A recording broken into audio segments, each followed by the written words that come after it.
Hay muchos hombres en la historia que han dejado huella, en la historia física me refiero.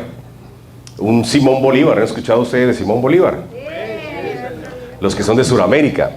¿Cuál es el héroe de Centroamérica?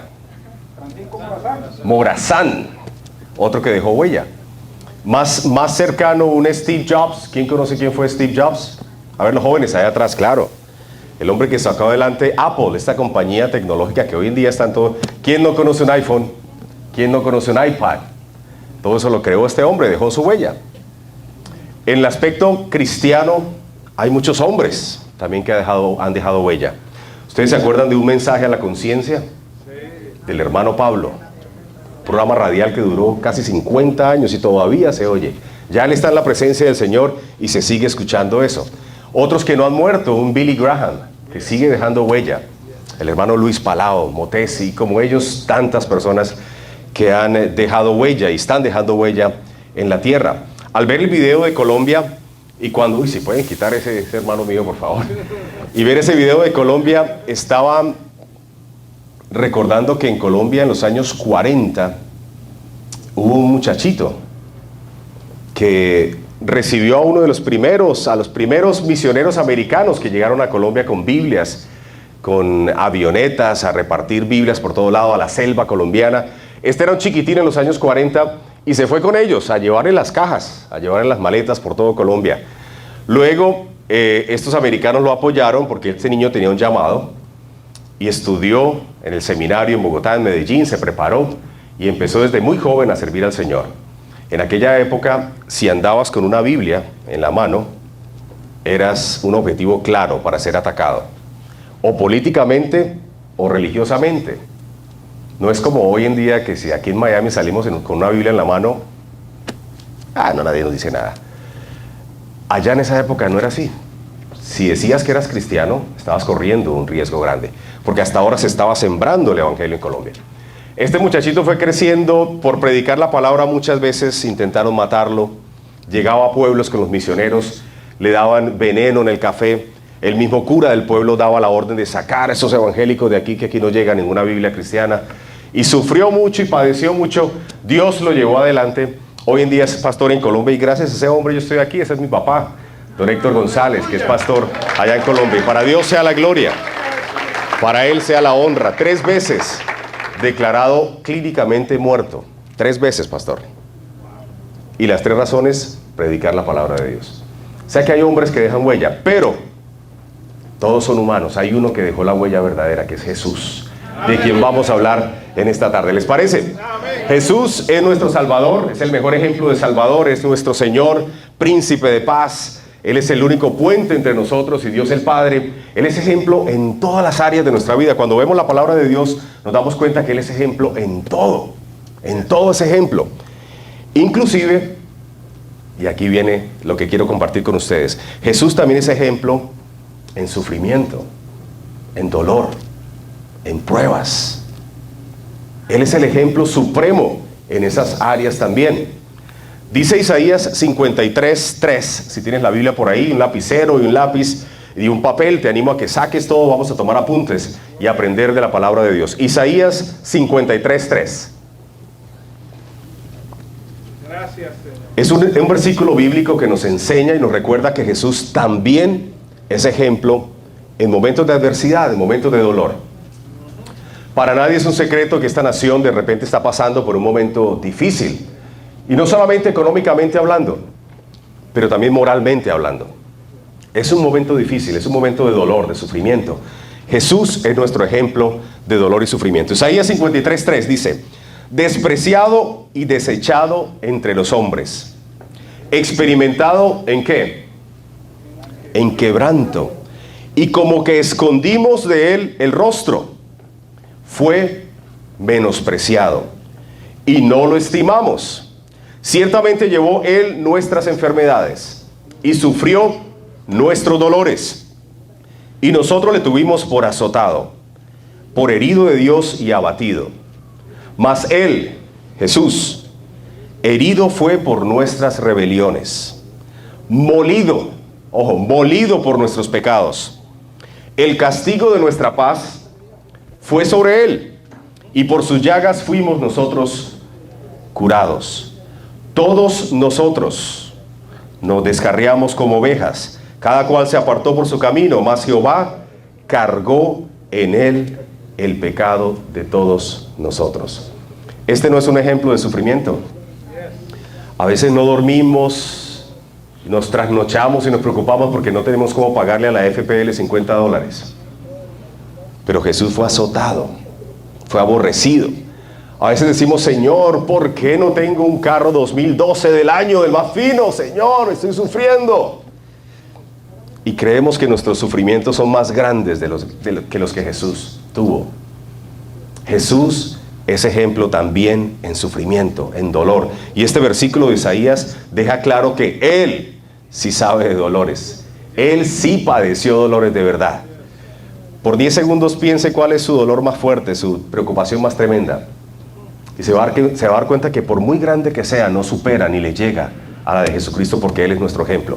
Ahora, la pregunta, pastor, sería, ¿por qué el dolor? ¿Por qué el sufrimiento? Si Jesús vino al mundo a salvarnos, a llevarnos al Padre Celestial, a perdonar nuestros pecados, si dice en la palabra que en la cruz llevó nuestros dolores, por sus llagas fuimos nosotros curados, ¿para qué el dolor? ¿Para qué el sufrimiento? ¿Para qué la famosa prueba? Algunos cuando nos dicen prueba como que ni queremos escuchar esa palabra. ¿Para qué el dolor? ¿Para qué el sufrimiento? ¿Para qué la prueba? ¿Se ha preguntado usted alguna vez eso? ¿Por qué tengo que pasar yo por esto? ¿Por qué si Jesucristo dio la vida por mí, tengo que sufrir? ¿Por qué tengo que padecer? ¿Para qué el dolor? ¿Se han preguntado? Alguien predicó alguna vez y erróneamente que cuando venimos a Jesucristo se nos acaban los problemas. ¿A alguien se le acabó el problema cuando vino Jesucristo? Pareciera que por el contrario, más crecen los problemas. Pero ¿por qué sería la pregunta? ¿Para qué el dolor? Vamos a la palabra de Dios que tiene respuestas a todas las preguntas. Santiago 1, 2 y 4. Hoy vamos a leer bastante la palabra de Dios, o sea que tengámosla ahí cerquitica para leer la palabra de Dios. Santiago 1, versículos 2 al 4 responde esas preguntas. ¿Para qué el dolor? ¿Para qué el sufrimiento? ¿Para qué la prueba? Hermanos míos, tened, ¿por qué? Por sumo gozo cuando os halléis en diversas pruebas, sabiendo que la prueba de vuestra fe, ¿qué produce? Paciencia. Mas tenga la paciencia su obra completa, para que seáis perfectos y cabales, sin que os falte cosa alguna.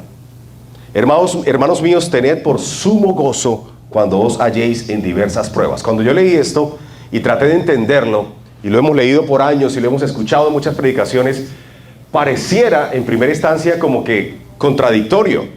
¿Cómo me voy a gozar yo en medio de una prueba? ¿Cómo voy a estar yo alegre, pastor, en medio de una circunstancia difícil? Es ilógico. Pareciera que no es lógico. Me está pasando algo muy tremendo. Llevo meses o años sin trabajo. Estoy desesperado. ¿Y cómo me voy a gozar en medio de eso? Santiago, en el versículo 2, no solamente te dice que te debes gozar, sino, hermanos míos, tened por sumo gozo. Pues más contradictorio todavía. ¿Cómo así que no solamente gozarme, sino sumo gozo? Sumo gozo es un gozo grande. Señor, gracias porque llevo 2 años sin trabajar. Suena contradictorio, pero es lo que la palabra de Dios nos quiere mostrar. En medio de la prueba tenemos que tener gozo. Suena raro, suena difícil, pero es lo que la palabra de Dios nos enseña. ¿Cómo hacer eso? ¿Cómo hacer para que en medio de la prueba podamos sonreír? ¿Cómo hacer para que en medio de ese momento difícil a nivel económico podamos tener sumo gozo ante eso? ¿Cómo hacer para en medio de ese momento difícil a nivel familia, con mi esposo, con mi esposa, con mis hijos, que lo que yo quiero es llorar y desesperarme y preocuparme, tener gozo y mucho gozo, como dice Santiago? ¿Cómo hacer? Queridos, si queremos ser hombres y mujeres, hijos, conforme a lo que Dios ha trazado para nosotros, tenemos que tener 3 cosas ante la prueba. 3 cosas básicas ante cualquier prueba que Dios permita en nuestras vidas. Tenemos que enfrentarla. Tenemos que atravesarla y tenemos que superarla. Aleluya. Voy a repetir eso.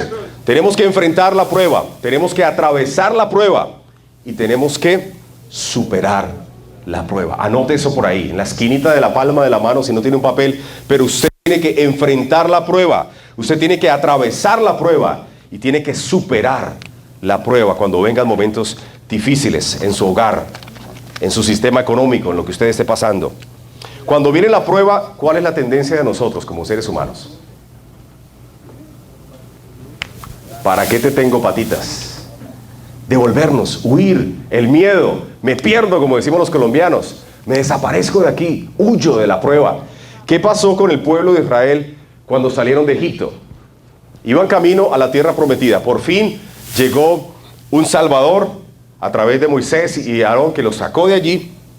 Iban camino a la tierra prometida. En el desierto, cuando tenían una prueba, una dificultad, se les acabó la comida, se les acabó el agua, ¿qué hacían?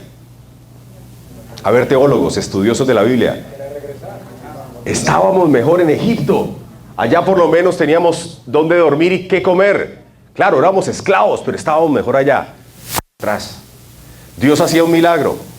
De la peña sacaba agua o les traía maná y ellos seguían adelante. Más adelante pasaba algo, una prueba, algo difícil. ¿Y qué hacían? Estábamos mejor en Egipto. ¿Qué hacemos aquí? A correr, a huir de la prueba. Eso no es lo que la palabra del Señor nos enseña. Cuando venga una prueba, tenemos que enfrentarla, tenemos que atravesarla y tenemos que superarla al otro lado. Tenemos que hacer eso, hermanos. Cuando venga esa prueba no es el momento de llorar, es el momento de decir, voy a enfrentar esta prueba, voy a atravesar esta prueba y voy a superar esta prueba. El oro, si no es el metal más precioso, es uno de los más preciosos del mundo. Pero para que el oro sea oro, ¿qué tiene que pasar? Tiene que pasar por un proceso, y un proceso fuerte, que es el fuego. Antes de ese proceso, es un metal interesante, pero no está en su máximo esplendor. Durante el proceso ha mejorado, pero no está en su máximo esplendor. Después de que pasa el periodo del fuego y del horno, entonces se vuelve oro, que es lo que todos conocemos hoy en día. Inclusive en la naturaleza, Dios nos enseña los principios de enfrentar, de atravesar y superar una prueba. Usted es oro, no se quede atrás, no se quede en el proceso. Pase eso para que pueda superar la prueba y ser oro puro, como es lo que Dios tiene para cada uno de nosotros. Dios quiere purificarnos, Dios quiere sacar lo mejor de nosotros, pero eso requiere un proceso, eso requiere una prueba. De ahí la respuesta a la pregunta que les hice al comienzo: ¿por qué las pruebas? ¿Por qué pasamos por todo eso? Porque Dios, la obra que comenzó en nosotros, la irá perfeccionando. Y perfeccionar es un trabajo permanente, no es un trabajo del domingo nada más. Dale ese aplauso al Señor si lo quieres hacer.